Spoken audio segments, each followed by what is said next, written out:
พิธีเซ็นบทบันทึกความเข้าใจเพื่อศึกษาสำรวจออกแบบโครงการฟื้นฟูและบูรณะรักษาซ่อมแปลงทางหลวงแห่งชาติเลขที่ 13 เหนือในส่วงเมืองพลโฮงหาเมืองกาสีแขวงเวียงจันทน์พิธีเซ็นบทบันทึกความเข้าใจระหว่างแผนกโยธาธิการและขนส่งแขวงเมืองจันทน์ในนามเจ้าของโครงการไฟก่อบริษัท PSL และบริษัท Avic Into Project Engineering Company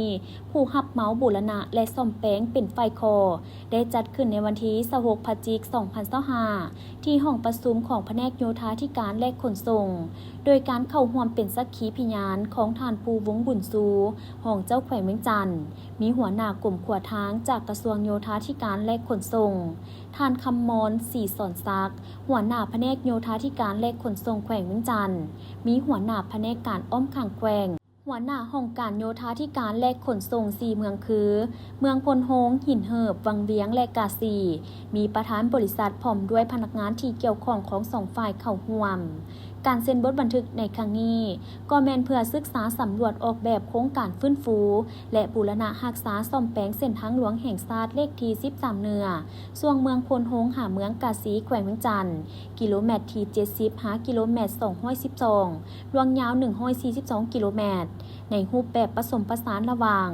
สัญญาที่จะตั้งปฏิบัติแบบมอบเหมาเอาตามผลได้รับและเก็บค่าผ่านทางตามเส้นทางสาธารณะ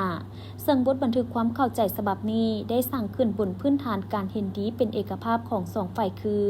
แผนกโยธาธิการและขนส่งแขวงเมืองจันทน์มีความมุ่งมั่นในการพัฒนาพื้นฐานโครงสร้างที่เป็นพื้นฐานอันสำคัญให้แก่การสุขยูการพัฒนาเศรษฐกิจสังคมก็คือการขยายตานางคมนาคมขนส่งเชื่อมต่อระหว่างเมืองต่อเมืองคงเขตกับภาคพื้นเพื่อส่งเสริมการค้าการบริการและการลงทุนภายในประเทศกับประเทศใกล้เคียงเพื่อยกระดับชีวิตการเป็นอยู่ของประชาชนให้นับมือนับดีขึ้นบริษัทมีความสนใจในการดำเนินการลงทุนพัฒนาโครงการฟื้นฟูและบูรณะซ่อมแปลงเส้นทางหลวงแห่งชาติเลขที่ 13 เหนือส่วงเมืองพลโฮงหาเมืองกาสีแขวงเมืองจันทน์กิโลเมตรที่ 70 หากิโลเมตรที่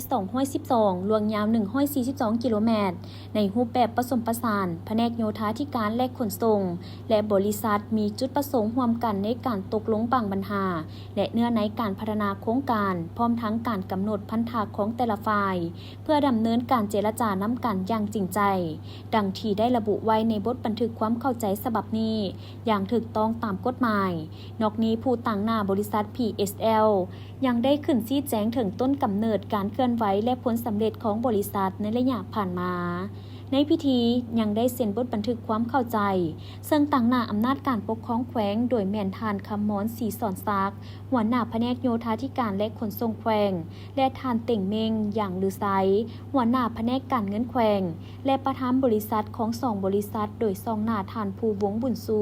ห้องเจ้าแขวงเวียงจันทน์